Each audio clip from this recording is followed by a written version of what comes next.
Good morning. Agenda item 1 is the call to order. It is 9:30 a.m. on July 25th, 2024, and I'll call this meeting of the Citizens Clean Elections Commission to order. With that, we'll take attendance. I'm Mark Kimball. Commissioners, please identify yourselves for the record. Christina Werther. Kalen Payton. Amy Chan. Thank you very much. We have a quorum. Item 2, discussion possible action on minutes for the June 24th, 2024 meeting. Commissioners, you have the minutes from our last meeting in your packet. Is there any discussion or corrections? 27. I'm sorry. You said 24, it says 27. 27. Okay, I apologize. So we have minutes for the June 27th, 2024 meeting. Any discussion or other corrections? Hearing none, do I have a motion to approve the minutes? I move that we approve the minutes as written. Thank you, Commissioner Chan. Is there a second? I second. Seconded by Commissioner Werther. I will call the roll. Commissioner Chan, Aye. Commissioner Werther, Aye. Commissioner Payton. Aye. Chair votes aye. The minutes are approved 4-0. Item 3 is discussion and possible action on the Executive Director's report. Tom? Thank you, Commissioners. Really quickly, the last day to vote early in person is July 26th, which is tomorrow. Primary election for the state election is Tuesday, July 30th. So, we will be watching for that eagerly. Gina put together a outline of the process for nomination for how a presidential candidate nominee gets put on the ballot in Arizona, because that's something that we've gotten a lot of questions about, and we think perhaps you will too. So that is there for your review, and if someone stops you on the street, you have something to give them. But I think it's a very helpful guide, and we're working, I think, on distributing that through some other channels as well. We've had a full, continue to have a full plate of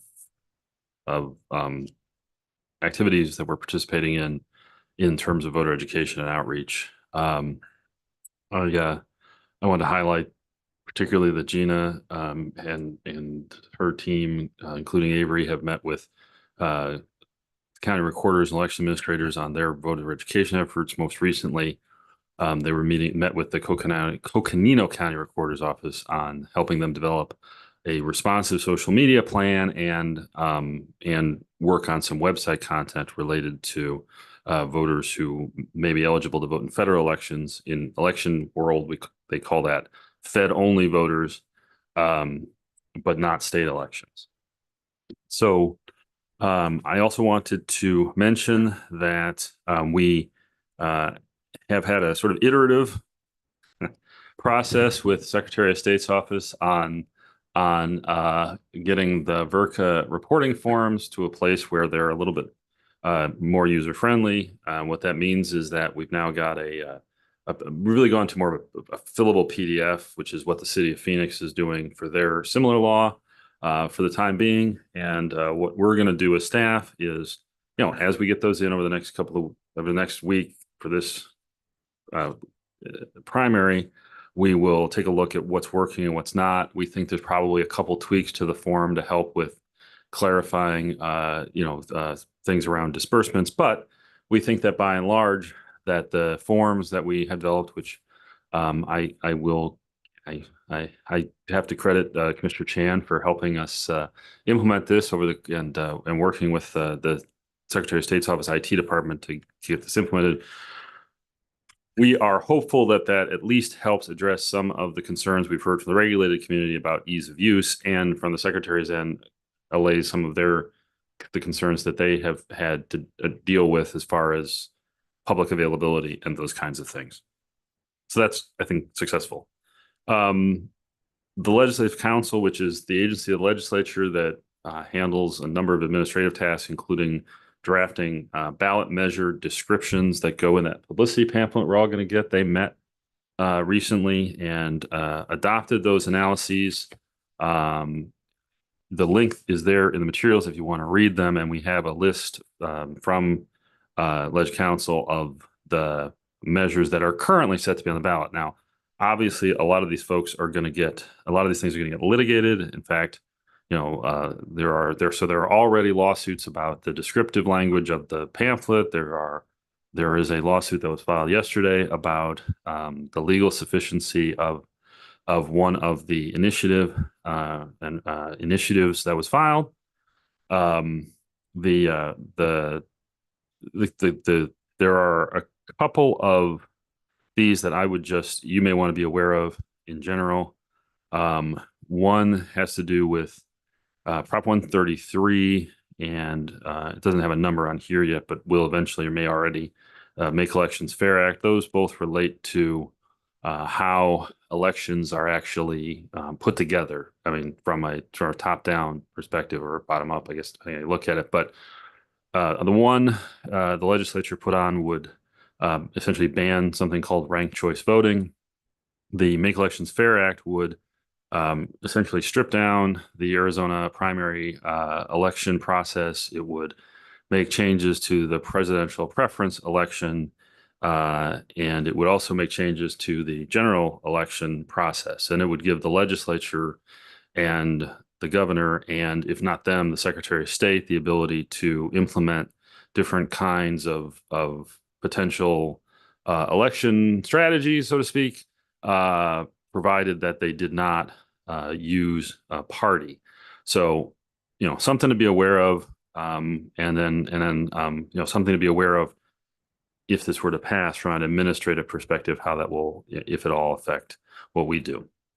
The other similar thing that is on the ballot that I think you should be aware of, and again, we're not going to take positions on these because they're on the ballot, but the SCR 1012 rulemaking, legislative ratification, regulatory costs, were that to pass, it would say that any rulemaking that has a cost of $100,000, a regulatory cost of I think it's either $100,000 or over $100,000, I can't remember which, over 5 years would have to be ratified by the legislature. So again, that would have an impact on us. And then the last two that I think are important to mention that deal with elections in general, judicial retention elections, SCR 2010-24 would change us from a judicial retention system to a more of a system that involves appointment, and then through the merit system, and then give the Judicial Disciplinary Commission the ability to oversee judges rather than having the retention.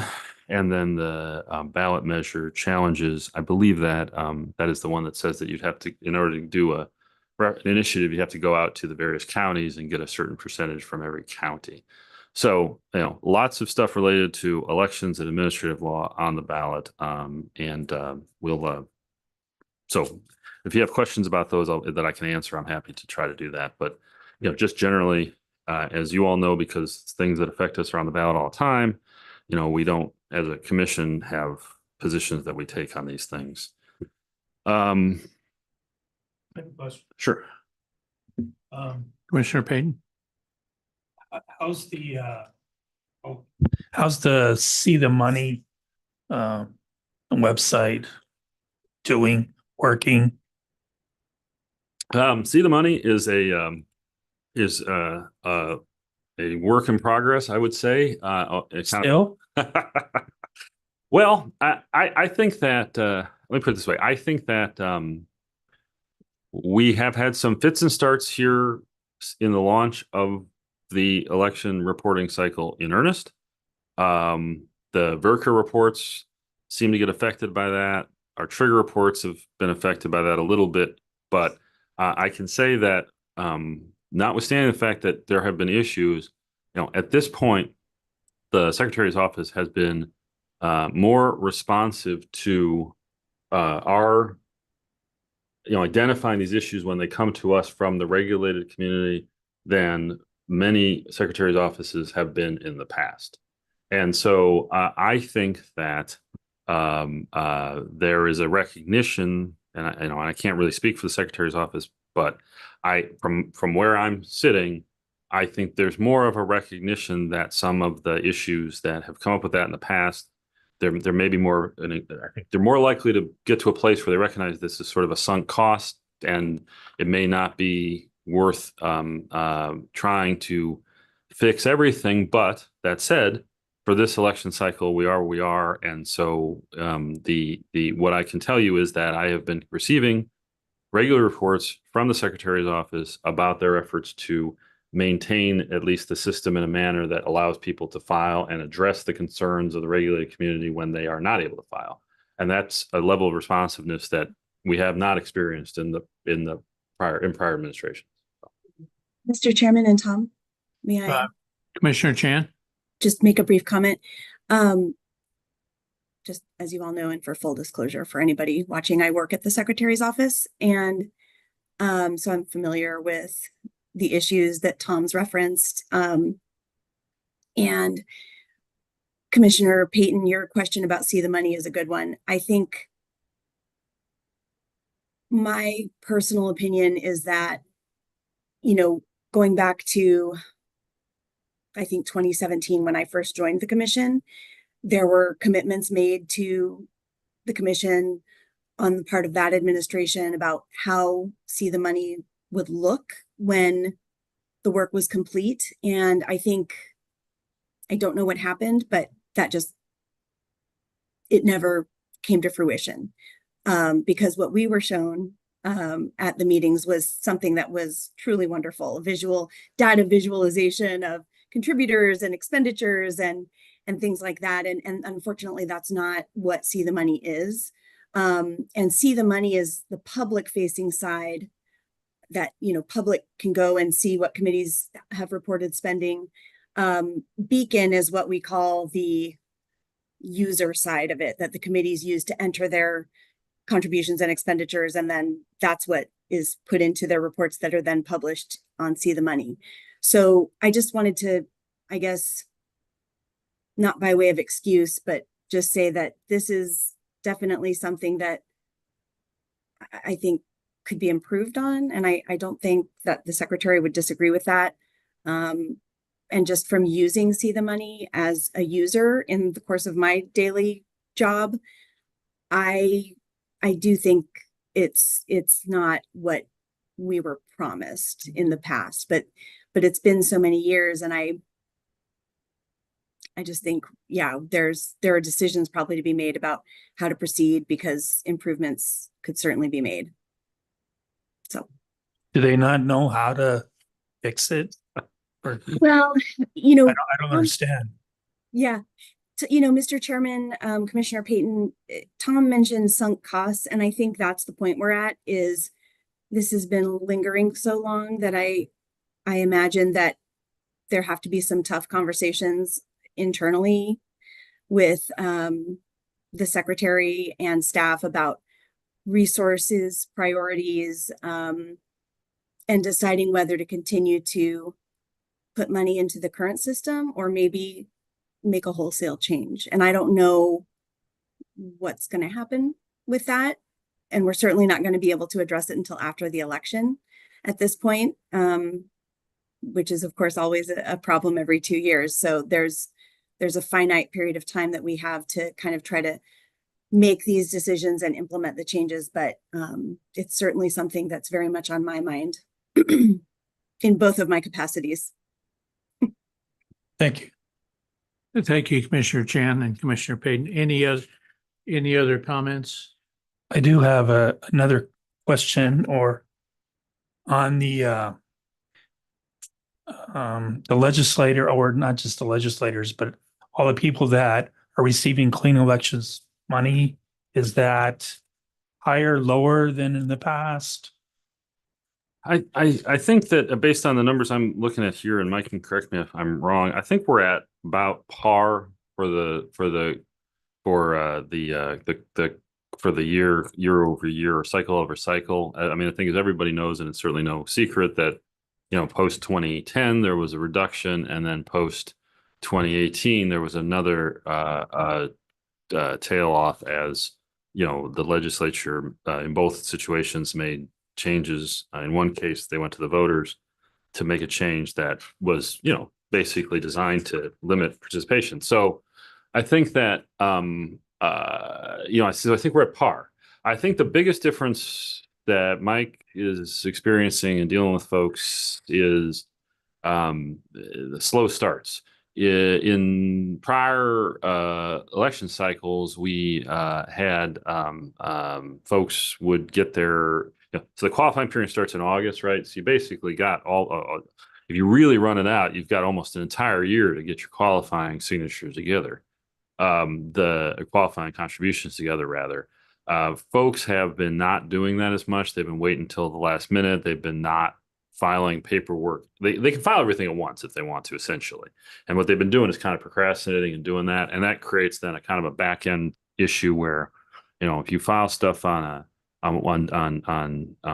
later, then your need to get it is more acute. And then, but the bureaucracy, you know, getting money out of the state of Arizona, while it will happen, it does take time. It's bureaucracy. It requires at least 3 agencies plus the candidate to all have all their paperwork say the same things. I mean, that's, you know, I mean, that's just, I mean, that's not necessarily a guarantee that it'll happen quickly. So I think that's been the biggest challenge. So I think that we're at a place where, you know, moving the numbers to the pro, probably going to be difficult for the time being. I mean, I think as we've identified here over the years, the sort of institutional point of view, especially that the parties have, is both parties have, is that, you know, the public financing program doesn't have the value for candidates that the party leadership thinks it ought to have. However, you know, I mean, the math says something different, but you know, but that's a hard thing to communicate with folks about, basically saying, because the one thing clean elections funding will never provide is the kind of income, for example, to a political consultant or other folks that a traditional candidate can do in terms of fundraising. But if you look at where a lot of candidates end up on fundraising, the example we cite just for purposes of this all the time is the person who ran for treasurer on the Democratic side in 2022 basically raised as much money as he would have gotten from clean elections, and he had all the costs of raising that money, which he wouldn't have had in clean elections. So from my perspective, the business analysis there ought to be, you know, well, if I'm really running and I'm going to raise X number of dollars, if I can't beat clean elections, especially when on net,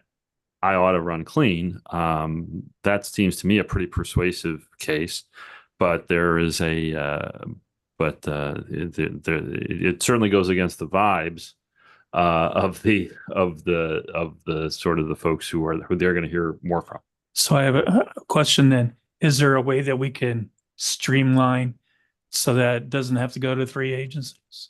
Well, I think that we may reach a point where after this year, we may actually have some ability to do that. I think that some of the candidates who've been affected have a little bit more, may be in a position to make a little bit more, and their campaign folks may be in a position to make that case better to at least the Department of Administration than we are able to or have been able to historically. I think that the disconnect is if the candidate recognizes and the leadership of the candidate campaigns recognizes that at the end of the day, we're kind of on the back end, you know, we're really not in that process, and recognizes where the sort of the inefficiency is, you know, we might be able to do that, or at least get to some kind of agreement within the agencies to handle it a little more efficiently. But efficiency would be one thing. I think the legislative changes to improve it are always going to be an uphill battle. So anything that requires going to legislature, you know, we know we have a segment of the legislature that's a no vote to begin with on anything that might arguably improve the system. And so that's really the evaluation. So I think that I would say, and I think I hope Mike would agree with me, that based on the interactions we've had with candidates over the past couple of weeks, we definitely see more of a swelling towards something's going to have to be addressed going forward in order, especially to account for the fact that folks are coming in at the last minute. I think that's those So- things go together. Are we warning them to not procrastinate? Oh yeah. I mean, I'm sure we do, Yeah, but, yeah. but, you know, We I could be a procrastinator myself, so. we definitely do. It's not going to do you any good if the election's coming up and you haven't received the money because you waited so long to turn stuff in. So I don't know. I think part of the issue is that in this day and age, we have fewer and fewer contested primaries on both sides of the aisle at the state level than we did. We have some, but not a lot. And then within those contested primaries, folks are probably less likely to use clean funding. So what that means is that I think part of the procrastination comes from, if I know that I'm really running in the general, I might not feel the need to get my stuff together. And the other thing that's just difficult as a general proposition is that Corporation Commission candidates have often had a struggle to meet their numbers. That's just been an ongoing issue. You have to be particularly organized, and You mean the signatures? yeah, the qualifying contribution. Okay. Yeah. And for whatever reason, and this is something I don't have a good answer to, but it's on the list of things that we've considered as factors. Folks have gotten very good at using eQual for petition signatures. Not all folks are as good at using eQual for their $5 qualifying contribution slips. So, because in other words, you ought to be able to use both. If you're organized, you should be able, because what you see now is, I mean, we had an example a couple years ago, I think, where someone announced they were running for county attorney and had all their signatures on through eQual in like an afternoon based on like a Twitter campaign. So those kinds of things, I'm not sure that the clean candidates have marshaled yet or figured out yet. So, but I don't know that we know why. Okay. Okay. Thank you. Thank you. Let me make note that Commissioner Titla has joined our meeting and has been here for most of this discussion. Tom, I know you're not done with your. I am. Okay, you are done. I have one question Sure. regarding the Voters' Right to Know Act Yeah. and the website you mentioned in your report. I just called up randomly some committee Mhm. on the website, Arizona for Abortion Access, Mhm. and look through there, and they have their contributions and their expenses listed. And one of their contributions is $2,200,000 from Arizonans fed up with failing health. And then you go and look at the website, and there's no Arizonans for Failing Health report saying who this is. Right. So is that So- just that they haven't filed it yet, or is this a failing of the? Well, at this point with the forms, I'm hesitant to call anything that anybody put on the form a failing. I really am. What I would say is this. What we intend to do, as I mentioned earlier on, is kind of go through the reports, both pre-new form reports and the new form reports, look at what folks might be missing so that we can address that in a constructive way. If people are filing from our perspective, that's the most important thing. You know what I mean? We're people are getting engaged in the system. They're trying to fill out these forms in good faith, those kinds of things. That's really, kind of where we are as far as the benchmark. And but we'd like to do that and assess that. Now, that having been said, there will be, as we understand the universe of how folks are reporting and how folks understand their reporting obligations, we will start to be able to draw some conclusions about where folks show up in our system versus another system. I'll give you an example. Imagine, and this is an example, I'm going to take this outside of the law because I think it may confuse things with other discussion points, other things we have to discuss today. But imagine you have a federal PAC that is going to give money to a Arizona PAC, and Arizona PAC's a covered person. And, so let's assume that transaction happens. The federal PAC is listed in one way or another on the form, depending upon where how the person filling out the form understood it properly in the first place.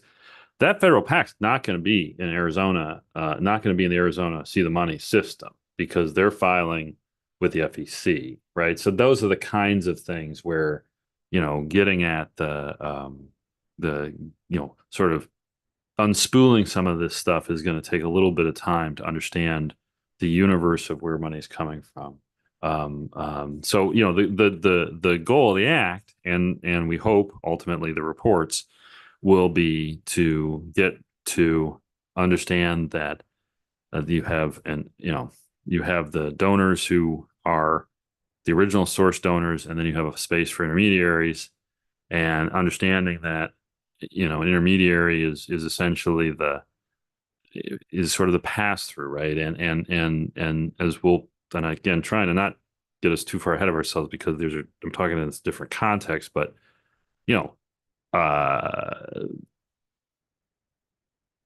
we've had questions where folks have confused what the intermediary is versus the donor in terms of the reports, those kinds of things. And so it's just going to take some time to work through that. I think that, so the perspective we've taken on it internally is it would be better if folks are in fact filing to sort of, once we get past Tuesday, to take a kind of a universal look at where people are, identify the deficiencies that we're seeing, and be able to issue some better guidelines and guidance that, a better checklist that says, this goes here, this goes here, this goes here.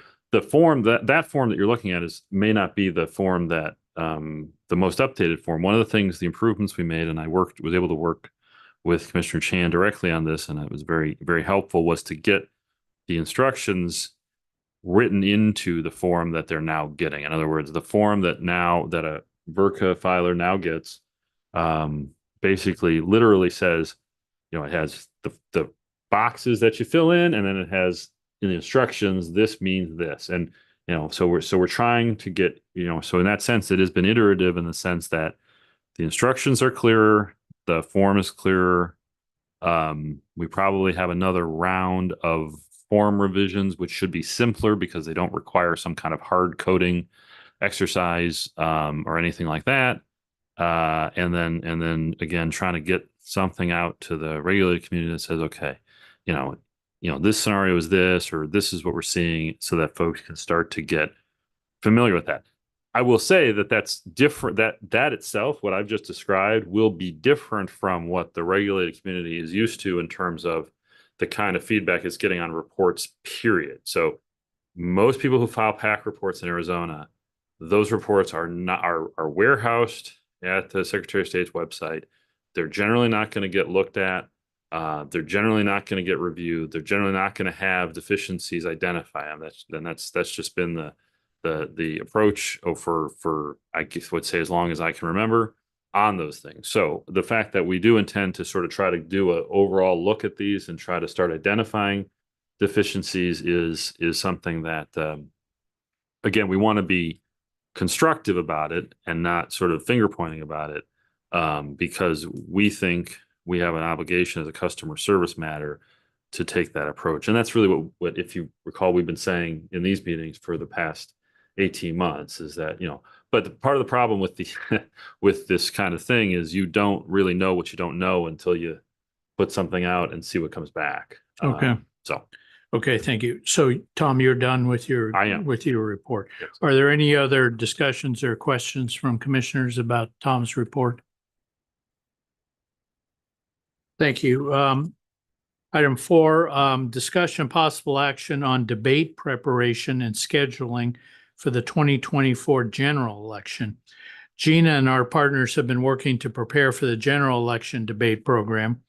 That work includes evaluating where we are from both a content and infrastructure perspective to continue to provide a service that will promote participation in elections and encourage the free exchange of ideas. Gina? Hi, good morning, Mr. Chairman, Commissioners. I have just a brief update for you on where we are with our general election debates planning. To start, I will share the debates that we plan to offer to the voters. So a little bit about how we do that first, though.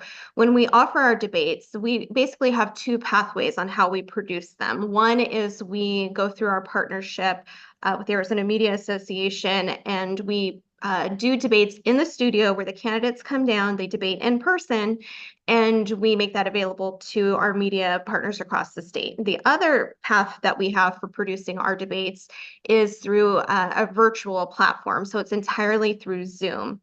So typically what we do is all of our legislative debates, we host those through the Zoom platform. And then for our debates that we intend to broadcast, such as our statewide debates, we will do those in the studio. So what we are hoping to provide to the voters for the general election, on the broadcast side, where the candidates would come down into the studio, we hope to offer a U.S. Senate debate, all 9 congressional districts, corporation commissioner, potentially the Maricopa County Recorder's Office and the Maricopa County Sheriff's Office races. And then depending on the results of these ballot measures and if they qualify for the ballot, we may also do 3 ballot measure debates, if you will. The topics would be abortion, elections, and immigration. So that's what we intend to offer in our debate programming through the broadcast mechanism. Through our Zoom platform, we will continue to offer our legislative debates for 30.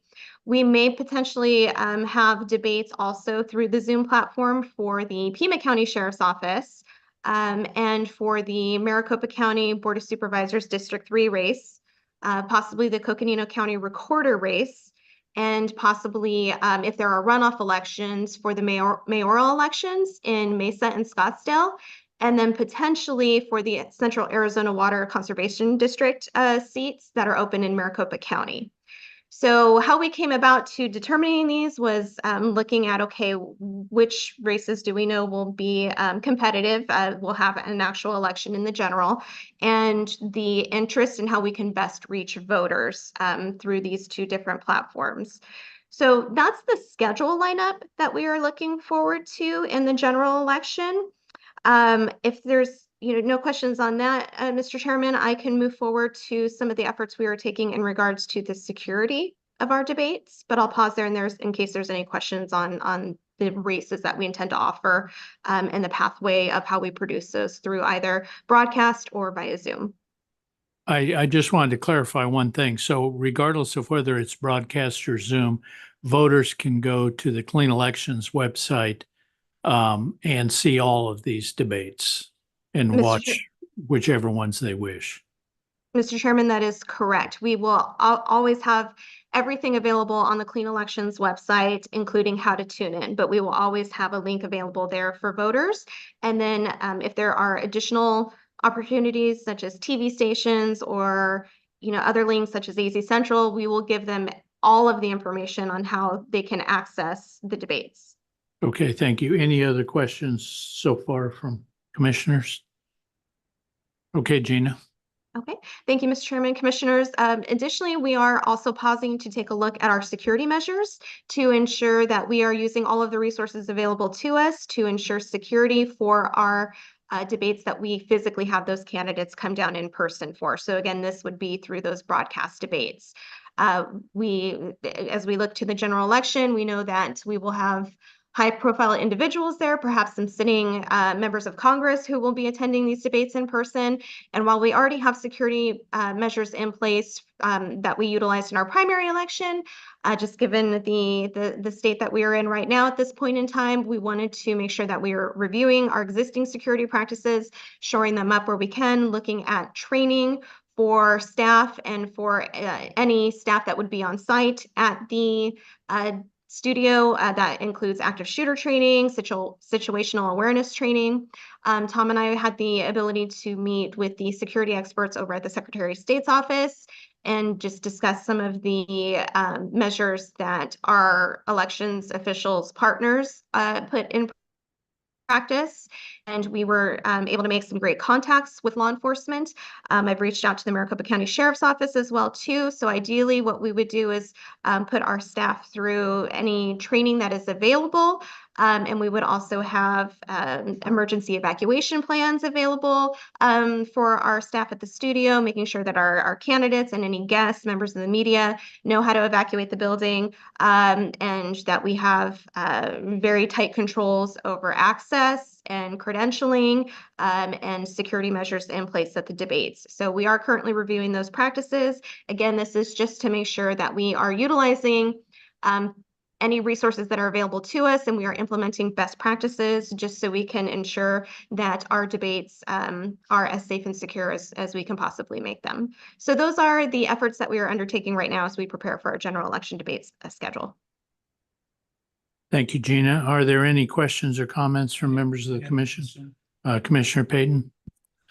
How many what do you think the percentage is for the Zoom rather than in person? Mr. Chairman, Commissioner Payton, commissioners. So just given the fact that we have the 30 legislative districts, we will have more Zoom debates, if you will, just due to, again, that high quantity of districts that we have on that side. So of all of our debate programming, you know, I would say about 75% are going to be through the Zoom platform, and then the other 25% for more of those federal offices and statewide issues will account for about 25% of our debate programming. Thank you. Any other questions or comments from members of the commission? Thank you, Gina. Item 5, discussion of possible action on advisory opinion regarding disclaimers required under ARS section 16-974C. Commissioners, we have 2 advisory opinion requests filed regarding the interpretation of section 16-974C. That section requires covered persons who engage in public communications to put the, quote, names of the top 3 donors who directly or indirectly made the 3 largest contributions of original monies during the election cycle to the covered person, unquote, on the public communication. So this is the language at the bottom of the sign that says who paid for the sign. The question presented is how a covered person should determine whose names to put on a sign or similar communication. In addition to the opinion draft requests and comment, we received 2 comments late yesterday criticizing the opinion draft. I'd like Tom to discuss the draft and our options in terms of action here today. Tom? Sure. Thank you, Mr. Chairman. I think we're gonna, So we have a PowerPoint here, which I'll try to make go quickly, I think. So that's the title. Okay. So I want to talk about options first. So the requestors and ask for expedited review of this. We are working within the structures we have to try to make good on that. We haven't, and we've at least tried to communicate with the requestors about where we are along the way. But that having been said, basically where we are today, I see it as we have 2 options. We could, if you all agree with the advisory opinion draft, you could consider voting to approve it. I think that under the rules and the timeline we're under, that the alternative option is under Rule 8 R22808 is to approve a written response stating the commission was unable to approve an advisory opinion by the required affirmative vote of a majority of members present at a meeting of the commission. And you have a draft statement. It's the last page of your materials to that effect. So what that means is basically, given the timeline, given the rules, we don't have the option, in my view, to send this back to rewrite it. We really are at the option of approve or disapprove. And if we disapprove, if you conclude that you're not in agreement with the draft, I would strongly recommend that we approve this. You approve the you approve the non-approval language that we or the failure to approve language that we've identified. I think that's the cleanest way to do this. The result of option 2 would simply be, at least from my point of view, would be the matter would be closed. I think a person might be able to ask for reconsideration of that, but I'm not sure that I mean, that's at least something we'd have to look at. But essentially, or somebody might ask the question again at another time. So with that, I think if we could, so if anyone's dealing with questions about the context here, I want to start with going over the issue. And then I'll note, Tracy Olson from Snell Wilmer is here, and she'll, I'm sure, want to talk to you all. And then John Birkin from Elias's, I saw him on there also, so he may also want to discuss this. So the issue is, as Chairman Kimball identified, is how do you determine who the names of the top 3 donors who directly or indirectly made the 3 largest contributions of original monies during the election cycle to the covered person are? So if we could go to the next slide, please.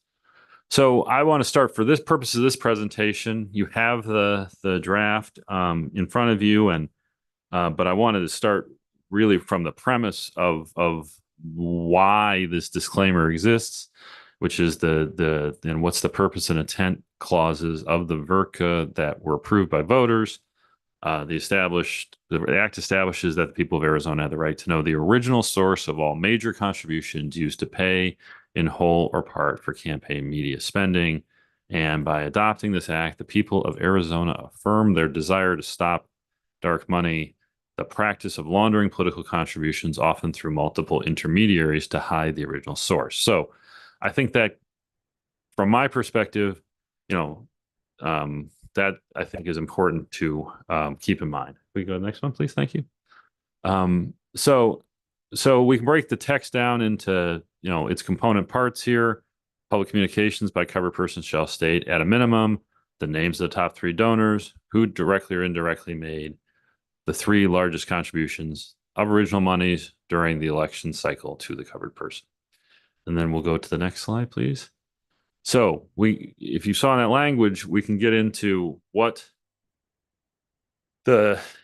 essentially why this question was raised, and the comments that both the public comments we received, especially from Opportunity Arizona, and then the GPL request, as well as especially the Arizona Victory Fund letter we received yesterday.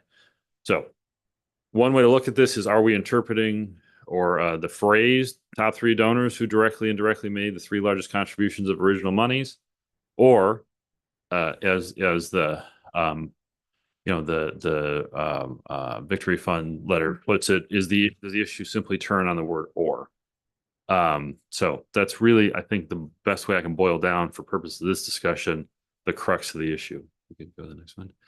What we did with the AO that we drafted for your consideration is sort of assuming the ambiguity. We'll use the rules of statutory construction that are imposed by the legislature and the courts to provide the best reading of the statute, using the phrase directly or indirectly in a manner consistent with its use in Arizona law and consistent with the requirements and the structure of the VRKA. So what that means is that the AO approach is on that ambiguity, is looking at the broader phrase in context and under those construction rules, rather than focusing on just the word or. We go to the next one then. So, and here we try to outline what we think, and subject to correction, I'm sure, but what we think the advisory opinion does in the real world. We try to get at this a little bit through the examples that the requestors provided as well in the opinion, but we try to take another crack at it here. So in this scenario, you can see you've got the top line groups are what we would call, for purposes of VRCA, intermediaries. You've got a PAC, you've got a 501, and you've got a couple of 501c4s. You've got donations from a couple of real people, and donations from a couple of corporations. So, under the advisory opinion, the result would be that the top three donors of original monies would be the real people and the corporation, because they're, 5.9 million, 5 million, 5 million. There may be a tie between the corporation and the real person. But at a minimum, we know that you're not going to get Good PAC, Great 501c4, and Best 501c4. So why would that comport with the purposes and intent of the act, putting aside all the construction stuff that's in the AO? Right to know the original source of the major contributions. We think that in this case, that's the real people and the real corporation, and then stop the practice of and this is language out of the act. I don't, and obviously it has its own cast to it. I don't want to pretend like I don't want to indicate that I subscribe to the precise tone, but the language is what it is. Stop the practice of laundering political contribution to hide original source. So what would that mean? If you believe that to be the case, Good PAC doesn't tell you very much. Good PAC doesn't tell you really anything at all. And the point of view of the VRCA is in fact that.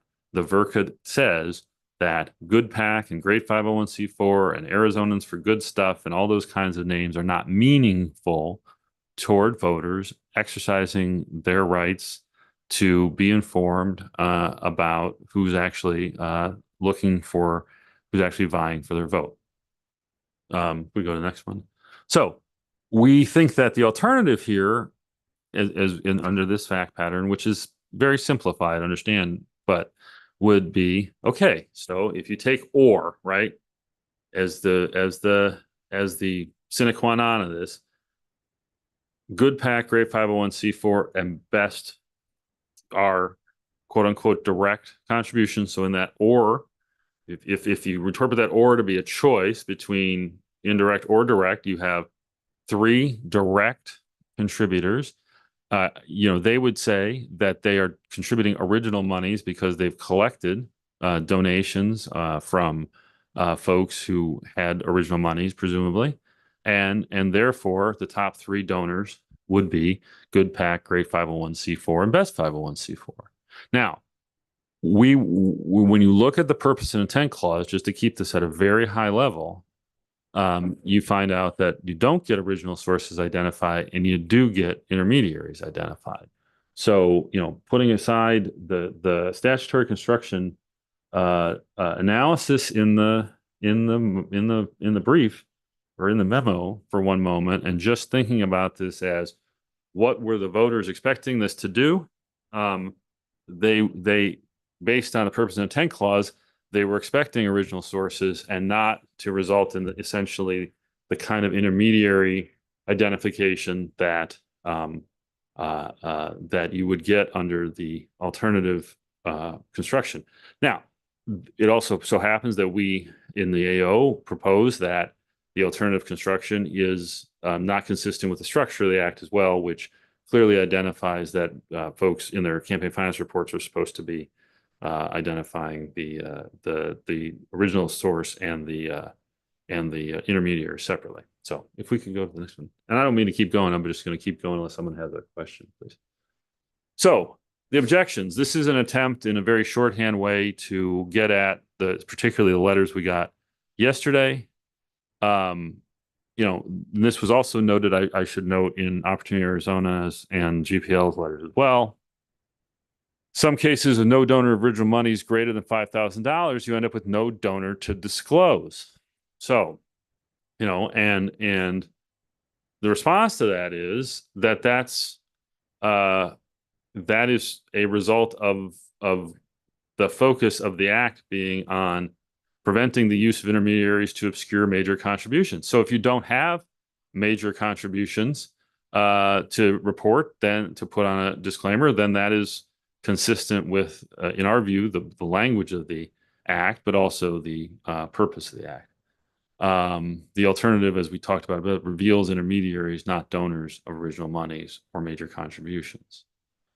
So Then we get into a little bit, we try to talk, boil down a little bit the PAC 501c4 that as examples of people. Aren't they donors? Aren't they giving directly, right? So if I give $50,000 to Citizens for Arizona, and Citizens for Arizona turns around and gives $20,000 to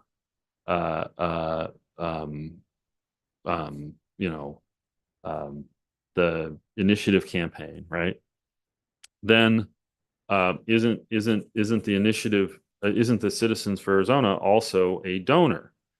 And the answer to that really does get to this, how this phrase directly or indirectly operates in law.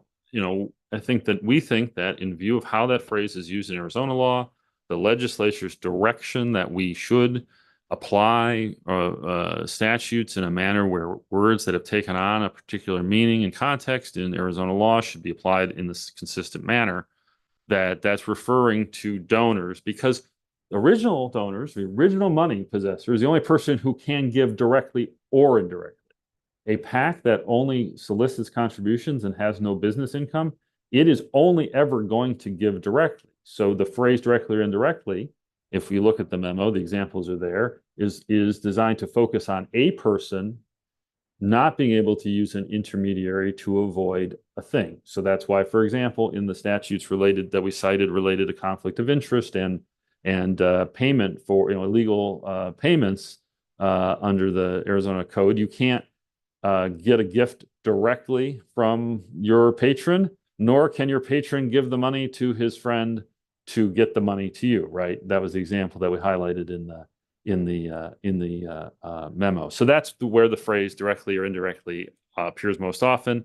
It's designed to prevent evasion by going around the core of the obligation. So again, and a real possible result of the alternative is that you'll never have indirect donors revealed, or you'll never have anything other than direct donors revealed, because what would happen would be, for example, let's say, if you're figuring out a top three, and again, all your biggest donations are PACs, and within those PACs are a lot of original monies that were donated by individuals, they're going to get crowded out in that top three. Does everybody understand that? Essentially, you'd be if you stacked your PAC money on top of your original money donors, you see that they drop out of the top three. And that is contrary to what not just the language, but the structure and the purpose of I should say, not merely the exact text of 6974C, but the remainder of the text of the VRCA. I think another thing that happens within that is, let's say that I give Mark's PAC $5 million and Mark's PAC gives Christina's PAC $5 million. If Mark and I are at the top, are both, one of us is a direct donor and one of us is an indirect donor, and we both end up there, that $5 million is getting counted twice. And so the disclaimer would be misleading, because you have no way of accounting. If you don't apply direct or indirect in the way that you traditionally apply in Arizona law, you end up with these situations where the donors might get named if they're in the top three, but the intermediary might also be named, and it's the same $5 million. And that is a conclusion that I think is somewhat at odds with, well, it's not just somewhat at odds. I think it's at odds with, the rules of statutory construction and how you read statutes. We can go to the next slide, please. So, next thing we talk about is, doesn't this result in less disclosure? And we have another slide about this. I just was working on as we came in after this, but I want to just highlight this here first. So 6925 is the site in the ASVF letter. And they talk about how under that rule, if you're a PAC, you have to donate, you have to identify your three biggest PAC contributors. Now, why does this result in not result in less disclosure? Well, in a manner of speaking, any information on the sign is some disclosure. The problem is that the disclosure that you're talking about there is exactly the kind of intermediary disclosure that the VRCA says it thinks, the VRCA says this, that it thinks is not meaningful, right? So the act has a position on what the better disclosure is, and has a system that once you get up to $25,000 or $50,000 in spending, on what the disclosure ought to be.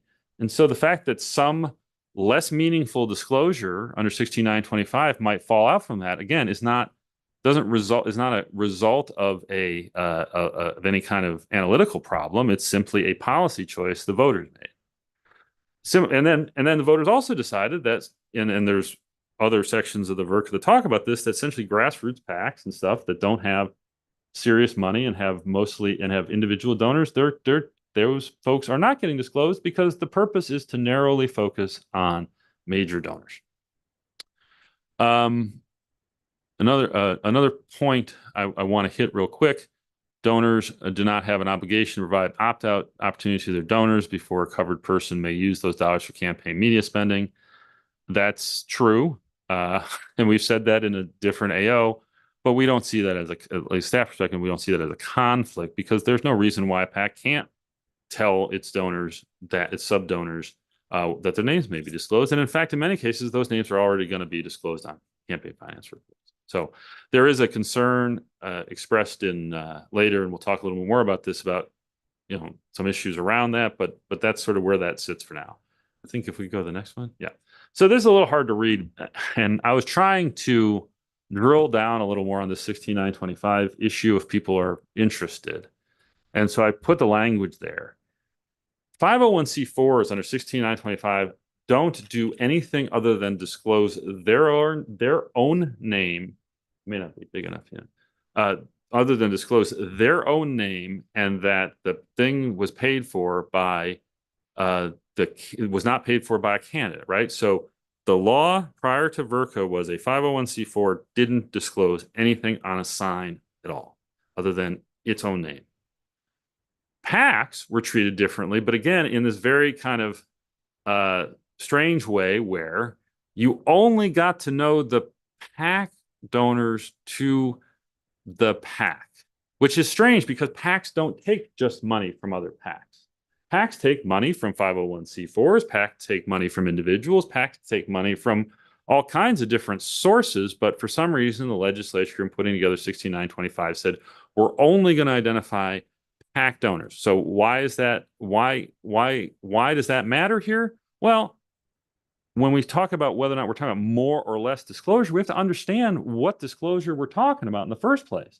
And the disclosure under 16925 is 501c4s, no disclosure, and PACs, disclosure that will omit every original source and every non-PAC source. And so it creates, in my view, a more distorted picture of where a PAC's money comes from than VRCA.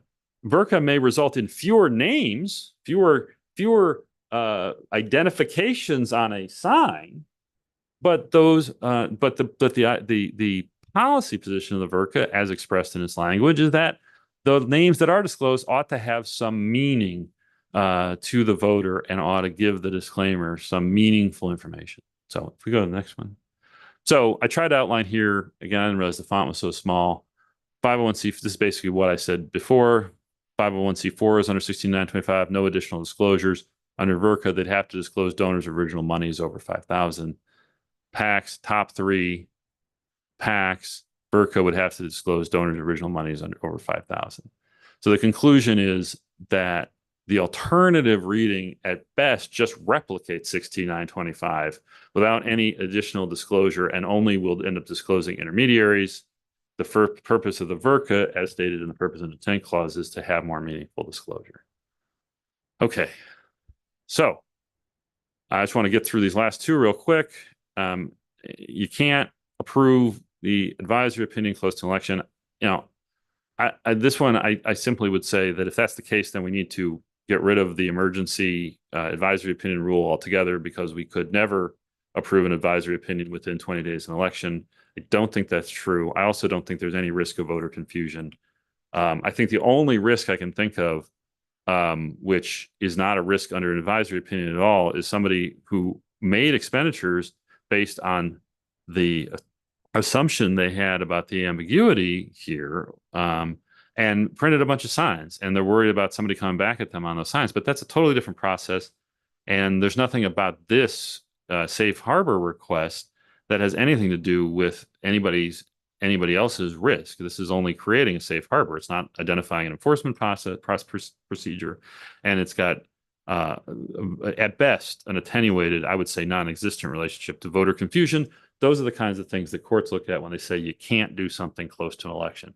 But like I said, there's no endpoint for that, and so the real bottom line is that if we can't approve an advisory opinion this close to an election, then we can't have a rule that allows for a short-term turnaround on these advisory opinions at all.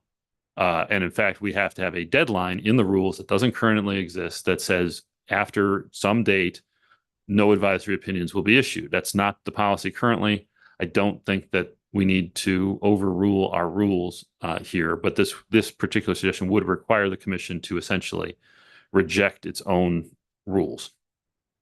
Then I want to, if I could go back one more, I want to talk about the House Victory Letter really quickly. I think that's very helpful to understanding some of the differences between what PACs who are used to operating in the federal system are used to in terms of how they earmark and distribute their money. However, I think that the better way to address that wouldn't be through this, but might be to, looking at recommending a legislative change. If the legislature was interested in hearing from us on that, I suspect they're not, but at a minimum, that's certainly on the table. And then less likely making additional substantive rules in this area. The reason I say less likely to make additional substantive rules is in our rulemaking throughout this last year and a half, we have tried to make our rules largely procedural, and you can't avoid, I think, to some extent, having some substantive aspect to administrative rule, and whether or not a rule is substantive or procedural is something that all the lawyers here spent at least one semester trying to figure out, and they all got better grades than I did. So, but the bottom line is that it's still been our effort here in implementing this to not make a lot of policy pronouncements in our rules. The fact is, though, that one of the tensions here that with the real world that the House Victory Letter identifies is, look, we may have a person who essentially put dollars into the stream of money, stream of commerce, as it were, and don't realize that money could end up being disclosed on a sign in Arizona. I mean, the reality is that that's something that, at least since 2022 when this passed, was a risk, I think. And so I think that, that is something, but that's something that a fundraiser, the person responsible for donor relations at these organizations, can work with to ensure that folks have that knowledge. In other words, you don't necessarily need the government to tell your customers what their risks are. And so I think that's a balance that folks should be able to strike themselves. But that said, from a staff perspective, we are certainly open to an effective and sound approach to addressing that issue if that were something that was possible. So that's I think that's it. And then I brought back to, this is just a review of what the purpose and intent clause were. So, my bottom line here is, look, I am fairly confident that the construction and reading that we put forward in the proposed AO is solid. And I think it's solid because we look to the traditional rules of construction for phrases like direct or indirect that Arizona courts and the Arizona legislature tell us to. And that is, to use a jargony term, that's textualism. And that is something and I think that what we've proposed there is, so I think what we've proposed there is correct. Now, that said, I certainly recognize that, getting the response we got from the 2 letters that we got late yesterday, granted, it might have been more helpful if folks weighed in when the actual requests were circulated. I'm not sure we want to encourage in the future sort of waiting to see what the staff says and then attacking that we may have to look at whether or not that's going to be an effective way to do decision making here. There was nothing that would have prevented either of the people who filed their letters yesterday from filing letters within the time frame that was allocated for them to do so. But I think that I'll be just candid. I think we've got it right. Now, that said, I recognize the concerns in the regulated community. If anyone has listened to these meetings over the course of the past 18 months about this, if there's one refrain we have, it has been we are sensitive to the needs of the regulated community. And we are concerned about making sure that folks understand that from a staff perspective, our approach to this is to be focused on compliance and not enforcement. Now, there may be enforcements. That doesn't mean there's no enforcements. It simply means that we want to have an open door to the regulated community as much as possible. The regulated community, some members of the regulated community have taken advantage of that door more than others. But I would to go back to the earlier part of the meeting, part of the reason we were able to improve the Secretary's office was able to improve what they're doing on the VRCA forms was through being responsive to the regulated community and making sure folks know that they have a place where they can be heard by either the Secretary's office or by our office. So, but in keeping with all that said, I can understand why you would have concerns over comments that we've received, and so that's why staff is perfectly content if you were to say, and we don't feel. We don't have an axe to grind or a dog in the fight of whether or not we think that you need to do this today.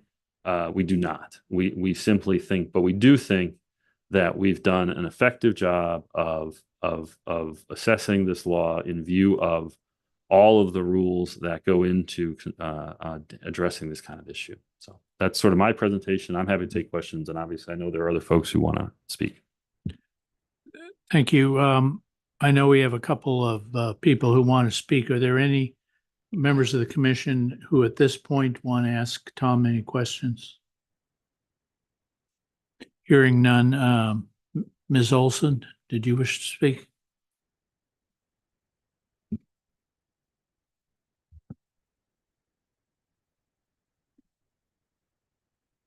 Ms. Olson, could you start off by stating your name and your firm for the record? Absolutely, Chair. Commissioners, thank you for having me today. I very much appreciate the opportunity to address you.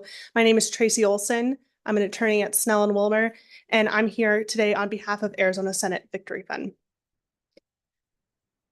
For all the reasons we've stated in our letter and those other letters that were submitted to you, we oppose the interpretation that was put forth in the draft advisory opinion. I won't restate all of those points now, but I do want to take this time to rebut a few of the points in the presentation just to ensure that our interpretation is clear to you, because I think there are a few points that we disagree with. I think I'll start first with the slide that was titled Alleged Ambiguity and kind of the difference between the interpretations that was proposed in the draft advisory opinion versus the interpretation that was proposed in our letter and also many of the letters that you received prior to ours. I don't think it's fair to characterize our position as coming down to just or. We are also looking at the full text of the statute. And it really, our interpretation traces the order of the statute and looks at exactly what directly and indirectly are modifying. Ms. Olson, if I could ask you to pause just for a second, is it possible to get the slide that Ms. Olson is referring to on the screen?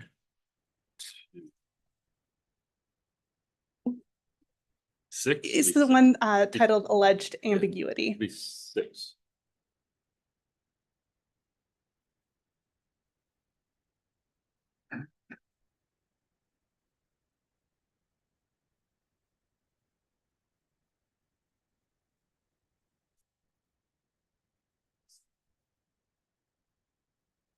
Is this the one you're talking? Okay. Yes, thank you, Chair. So here, it's not our view that direct and indirect is really modifying donors. It's directly or indirectly making contributions of original monies to the covered person. And so maybe an example will illustrate our position. A direct contribution of original monies would be the monies or a contribution an individual or an entity might make, because individuals have personal monies and entities have business income. So they're making direct contributions of original monies. What the advisory opinion classifies as maybe an intermediary, but in our normal kind of procedure is typically a PAC or a C4 or C6 or a similar organization.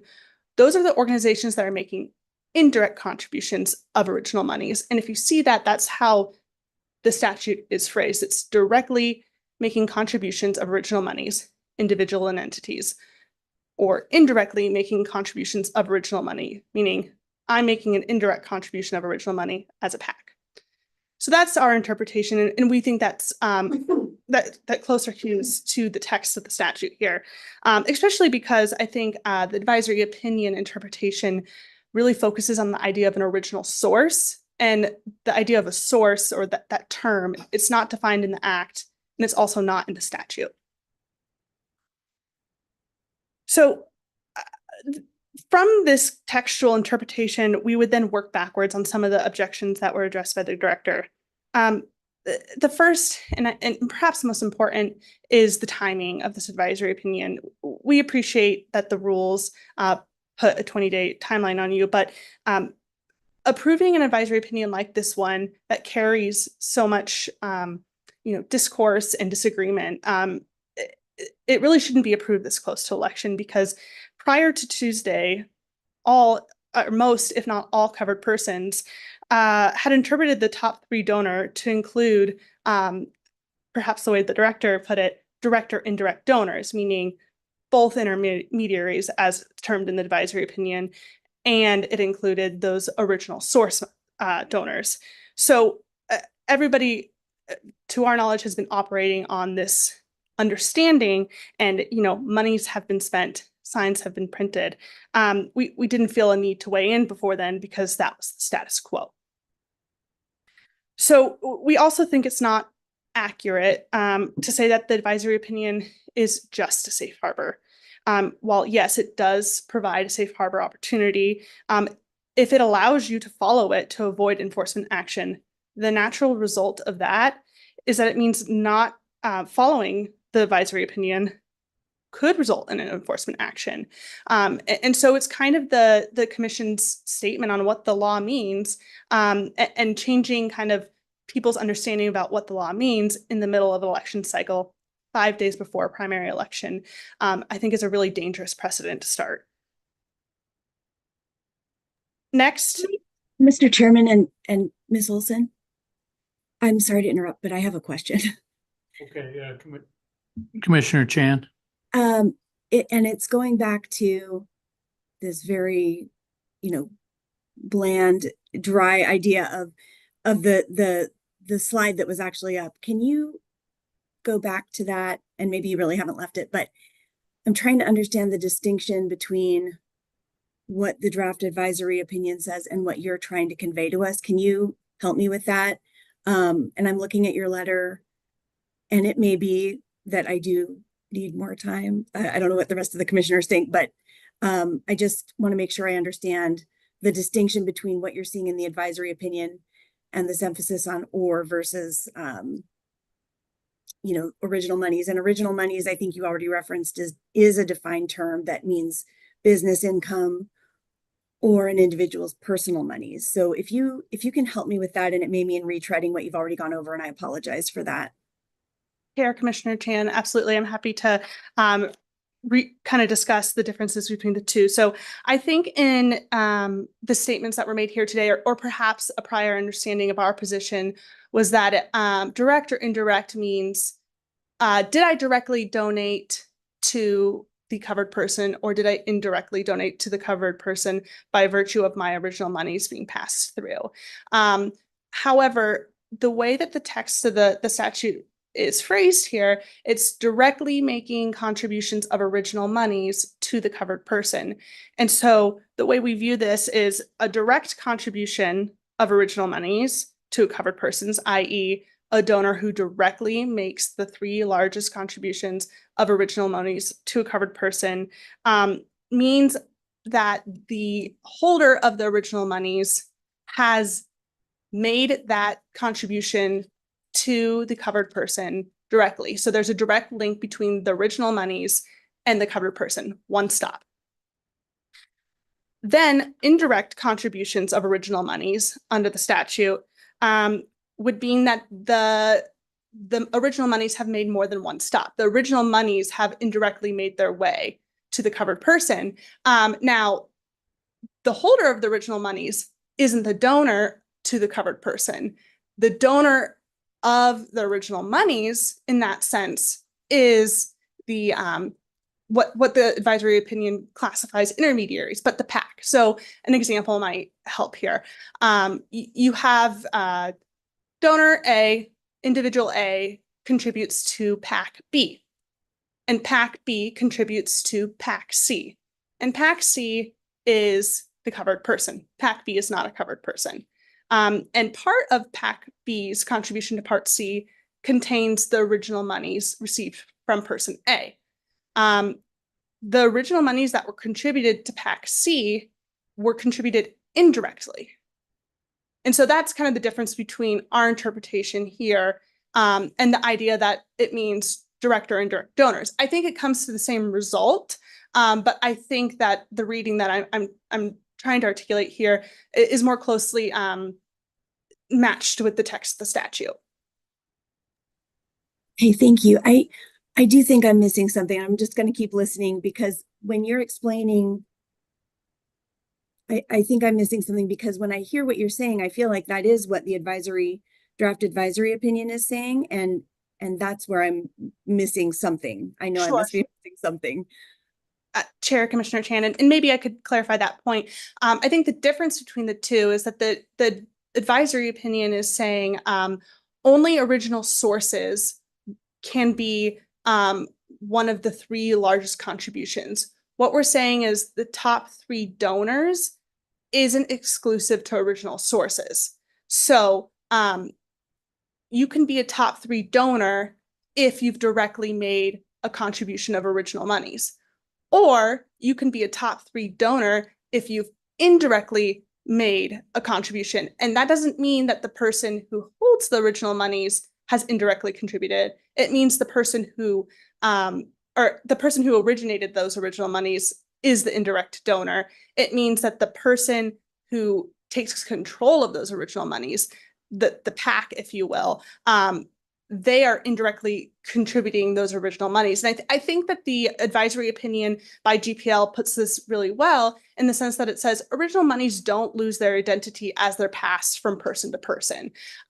So if this were to say, you know, the top 3 sources of original monies contributed directly or indirectly, that might get you to the answer the advisory opinion is getting to, but it doesn't say top 3 sources. It asks who donated to the covered person, and was that donation a direct contribution of original money or an indirect contribution of original money? Okay, thank you.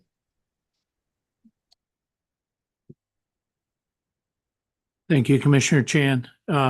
Chair, if I may. Yes, you may. Thank you. Ms. Olson. A few other points that we wanted to clarify.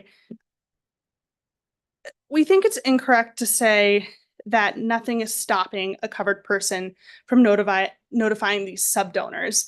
And that's because contact information, and especially the type of contact information that would be necessary to immediately contact a subdonor, is not part of the transfer records that are given. You know, transfer records are going to say name, where you work, maybe an address, but it's not going to give you a phone number, an email address to where you could reach out to these people. Again, we're 5 days from the election. If you do adopt the advisory opinion today, PACs who've already printed their documents or maybe are printing things later today or tomorrow. They might have to, we don't have contact information for these sub donors that are now going to be listed on potentially a television ad. And I think we can all agree that there's a big difference between your name on the reports that are given to the Secretary of State's office, as it is required to list both, original sources all the way pass-throughs, and your name on a television ad. And maybe another example might illustrate this. And the fact that we believe that this advisory opinion, if adopted, will have serious First Amendment implications. So consider a donor contributes $100,000 to PAC A, and then PAC B, PAC A contributes that to PAC B, and potentially gets passed another time. Now, these transfers aren't made for the purpose of concealing, but that's how it goes. PACs contribute to other PACs, and eventually that money ends up into a covered person's information, and that person's information has been communicated to a covered person as a part of those transfer records that the law requires. Now that donor, let's say, has been made on the top three, and tomorrow he's sitting on his couch and watches TV and it says his name as a top three to a PAC he's never heard of, to a cause he doesn't support. And now this interpretation is going to force association between that donor and the PAC and that message, even though the donor had no idea what was happening, because that wasn't the intent of the contribution. We think that's going to end up chilling speech. And we also think that listing a donor who has no idea that the PAC even exists, or maybe doesn't support the message of the ad, is far more misleading than potentially double counting, as the director put it. I'd also like to maybe consider an alternative fact pattern that might illustrate that there still will be original sources that are disclosed under the top three donor rule, and if it's helpful, perhaps switching to the side that lists the example with the three donors, and I'll suggest two fact changes to this example to illustrate my point.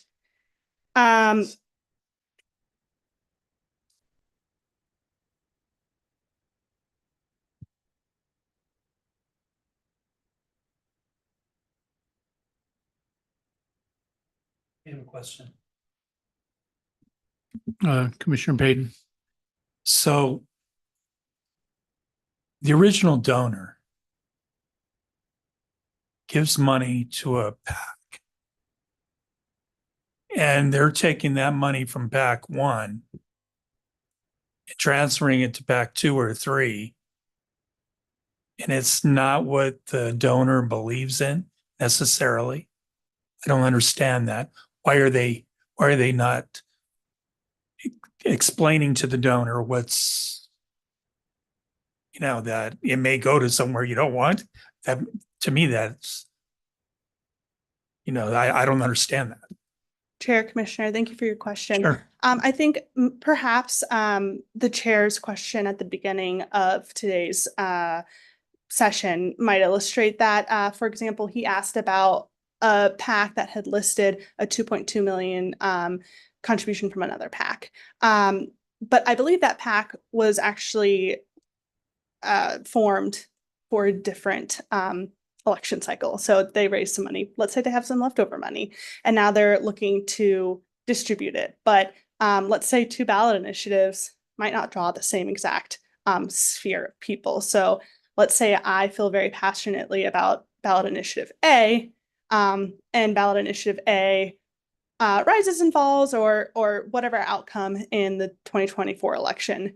And then this PAC has money left over.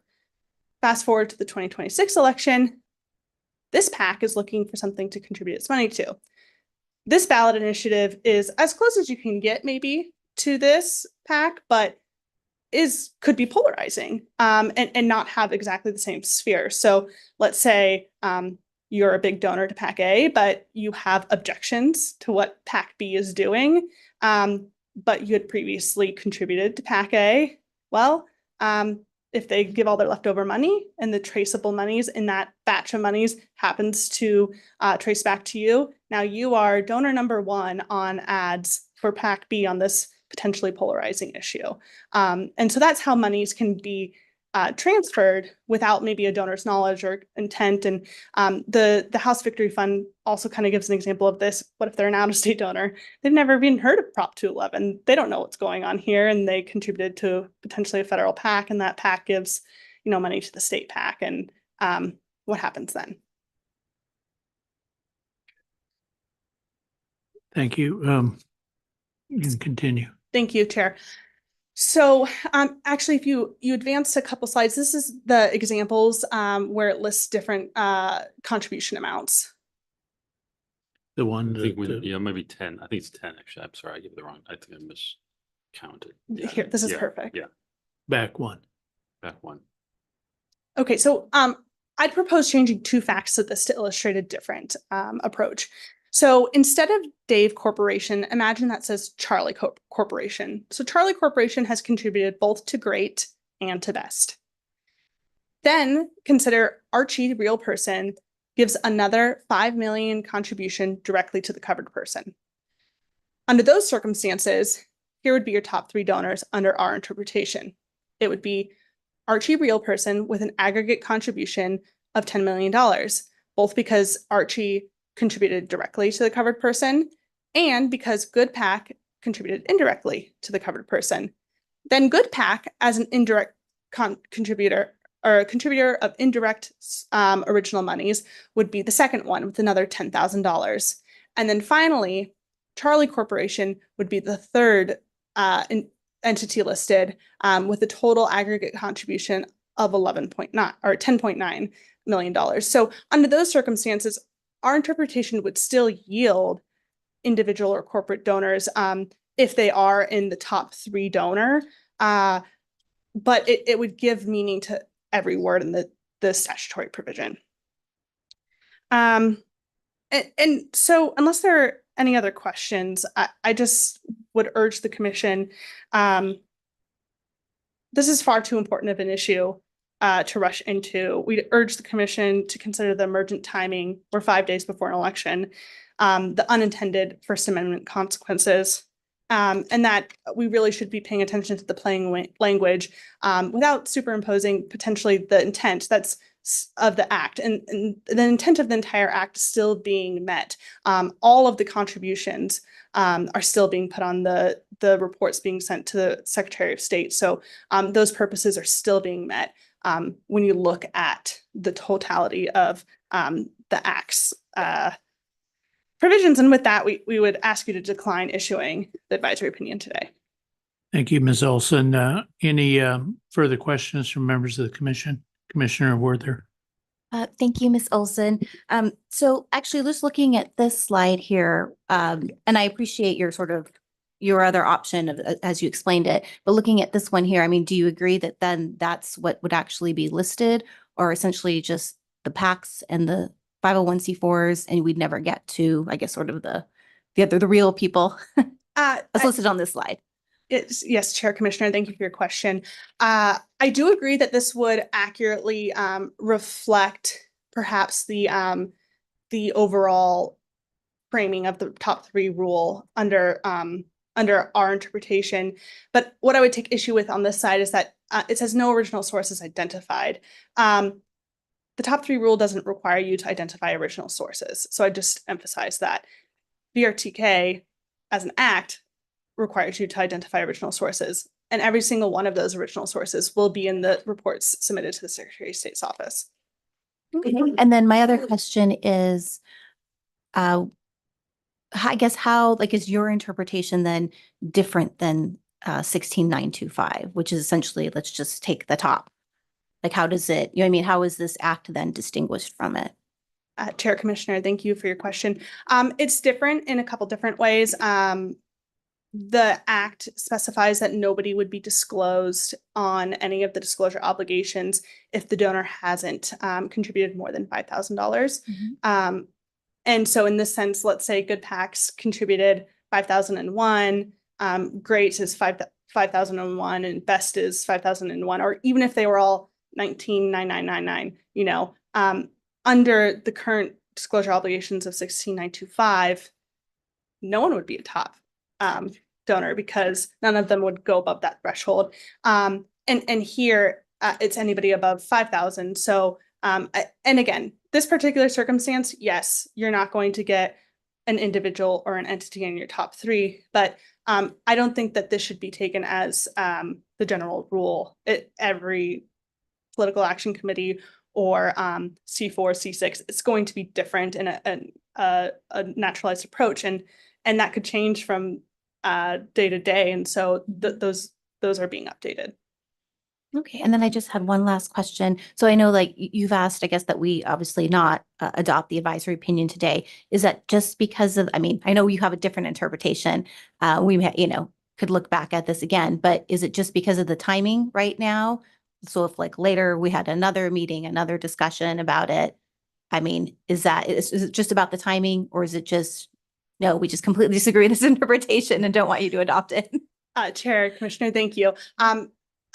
We do object to the reasoning inside the advisory opinion. So we would urge that you reconsider it. And again, these are nuanced issues. I know we've thrown a lot at you and really kind of nuanced arguments. And I just think that underscores that this kind of consideration takes time. Again, appreciate the 20 days.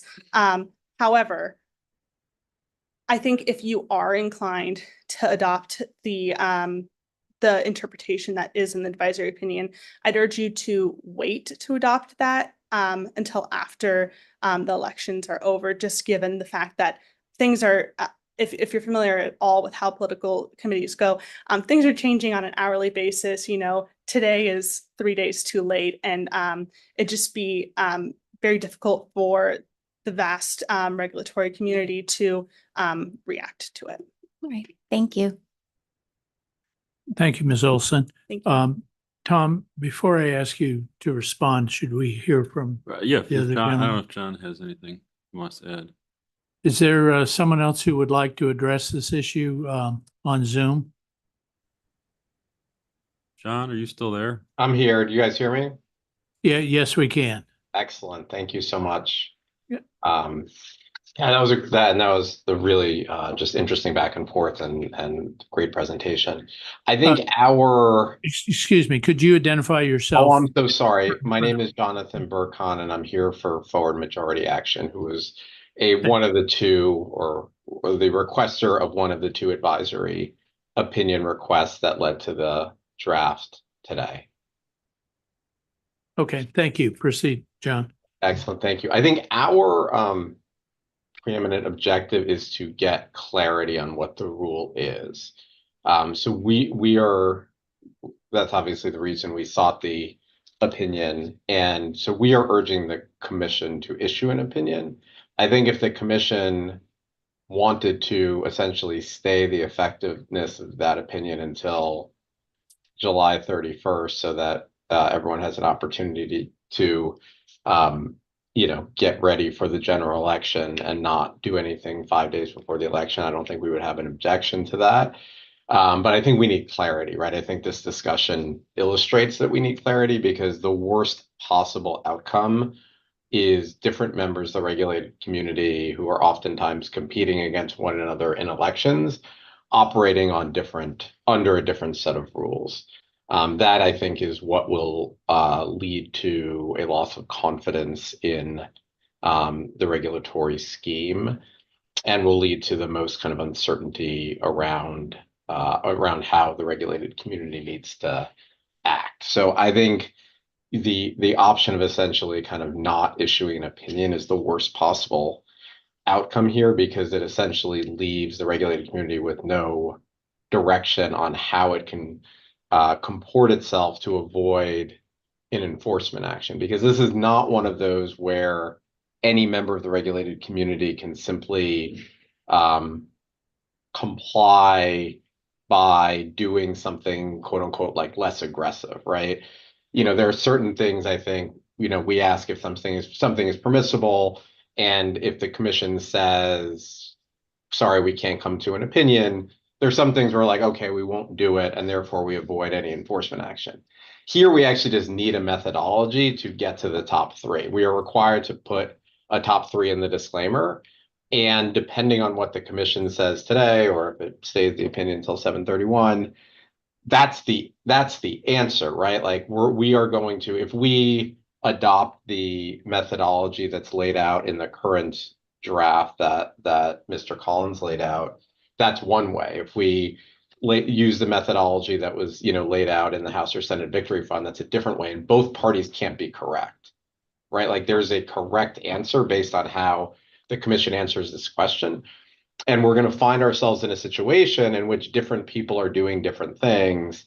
And any member then of the regulated, anyone in the public can file a complaint, and definitionally someone will have broken the law. And that's just a really bad, and then obviously they can go to court and enforce that under the VRKA. So I don't think we can be in a situation in which the commission doesn't answer the question. Like there is an answer. It's going to lead, then everyone can do it this exact same way, whatever the answer is, and follow that methodology. Otherwise, we're going to be in a spot where people are taking different interpretations, and definitionally, one will be right, one will be wrong, one will be subject to an enforcement action, one won't be, and we won't know that ahead of time. And I think that's obviously the purpose of the advisory opinion process, to get clarity on that ahead of time. Thank you, Mr. Birkin. Are there any questions from members of the commission? Okay, Tom, Yeah. do you want to, Yeah, I, if I may, Mr. Chairman, I just have a few quick things. First, on this direct versus indirect construction that Ms. Olson proposes, I think that is just flat wrong on the interpretation of the word indirect. The word indirect means not direct, such as deviating from a direct line or course. That's a dictionary definition. A PAC writing a check to the covered person is not indirect. It is the definition of direct. And to apply the word indirect in that way would be applying an upside down definition of the word indirect to the statute, and is not possibly legally sustainable under any school of text. I just think that is dictionary wrong. The conflation with enforcement that's happening, I think, is problematic. We have a role in enforcement. I've articulated in these meetings over the course of 18 months how, for anybody who wants to understand it, how we intend to approach those things. So I would say that the only thing a stay would do here would be to prevent the safe harbor from being created. People, if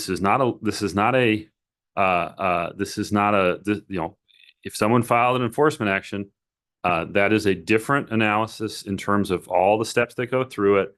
The enforcing officer has to make determinations along those lines. They go under different rules. You get different briefing, you get different attorneys, all those things happen. So it's critical that everyone understand that that conflation is not valid under the statute, and is trying to draw us into a constitutional problem of our own. So I am charged with doing the enforcement. That is a separate thing that I do, and that is important that everyone recognize that is a separate thing that I do. And you have a separate role under that as well. The First Amendment implications, I would just say that even if signs are different than the reports, the disclosure is disclosure for First Amendment purposes. And indeed, we have that argument. The courts thus far in the litigation around Prop 211 have rejected that exact argument.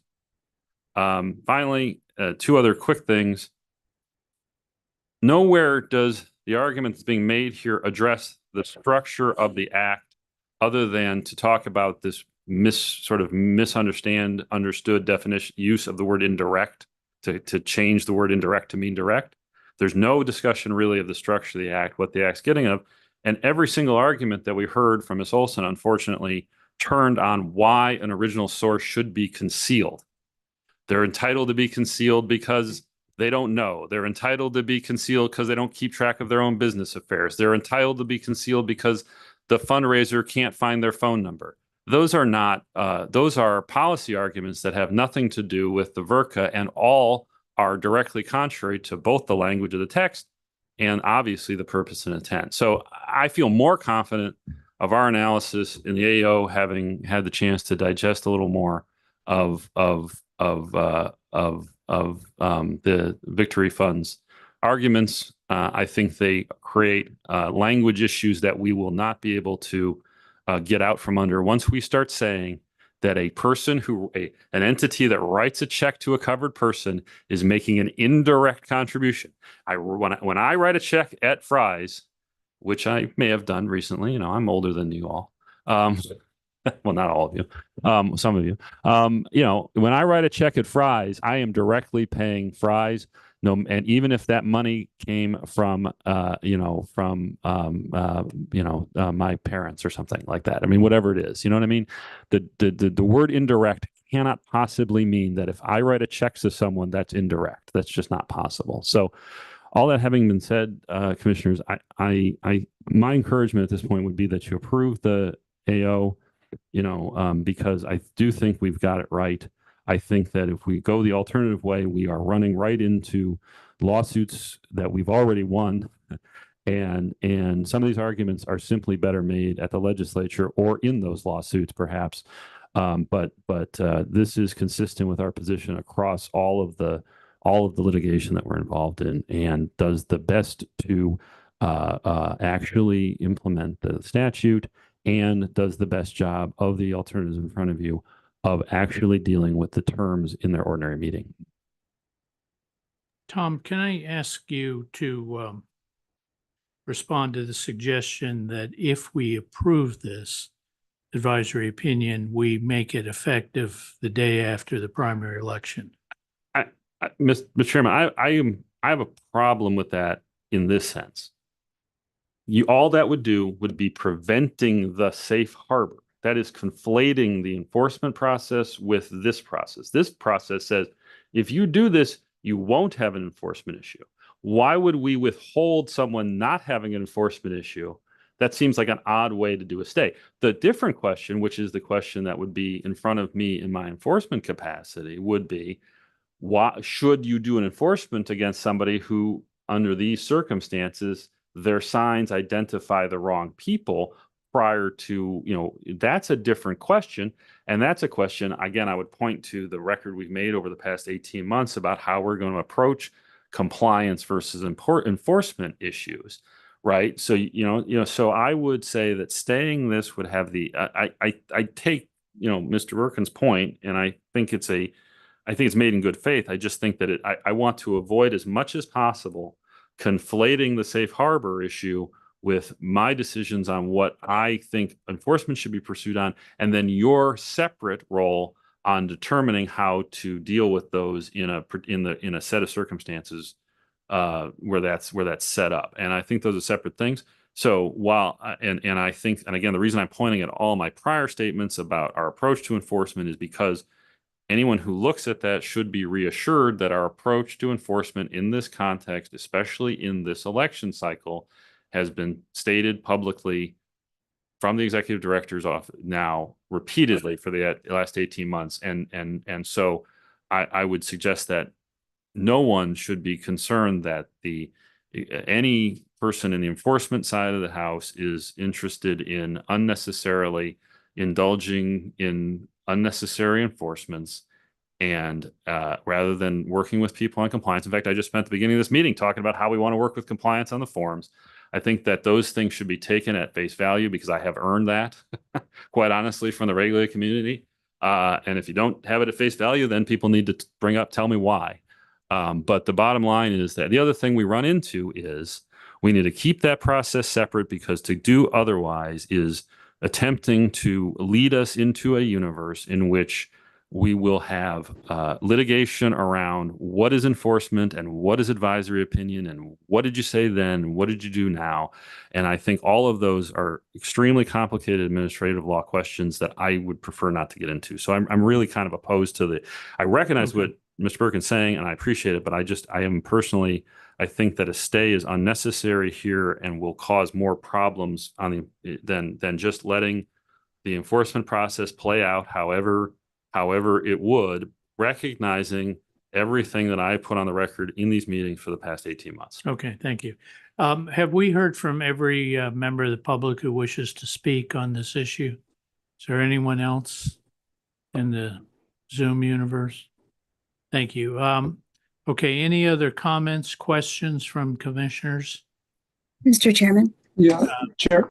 Commissioner Chan, I'm sorry, did someone else speak besides Commissioner Chan? I think Commissioner Titla as Oh, well. I'm sorry. Go ahead, Commissioner Go Chan. ahead, Commissioner. Commissioner Chan.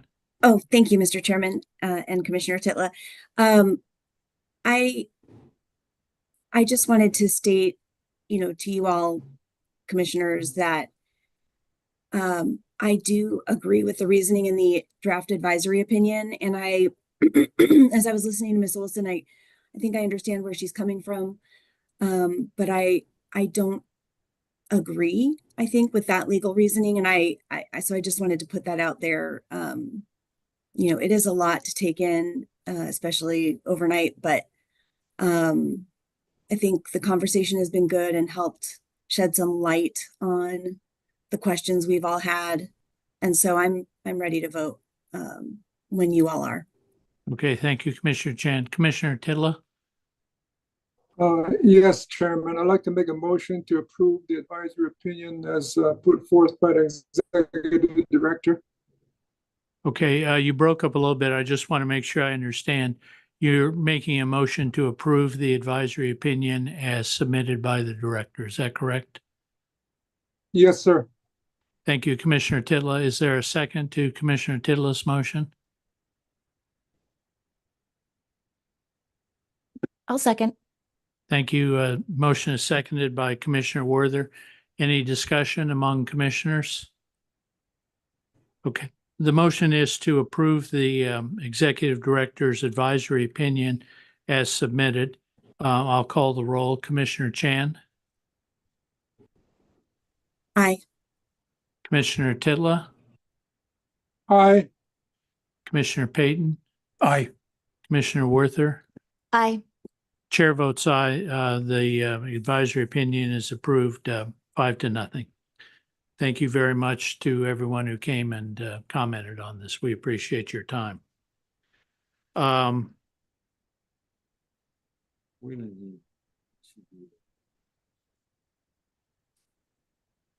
Okay. Item 6, discussion and possible action on notice of claim by Bob Branch and the Power of Fives LLC against commissioners and Branch versus Collins CV 2024-004136 Maricopa County. The commission may choose to go into executive session on this item for discussion and consultation with its attorneys to consider its position and instruct its attorneys regarding its position, regarding contracts and pending or contemplated litigation, or in settlement discussions conducted in order to avoid or resolve litigation. Given that this item has to do with litigation, I would entertain a motion to go into executive session. I would make that motion. Is there a second to Commissioner Payton's motion to go into executive session? I second. Second by Commissioner Werther. I will call the roll. Commissioner Chan, Aye. Commissioner Titla, Aye. Commissioner Payton, Aye. Commissioner Werther. Aye. Chair votes aye. We're going to go into executive session. No staff members will be joining the executive session. We're going to take just a couple minutes to get this set up now.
Okay, we're back in regular session with item 7.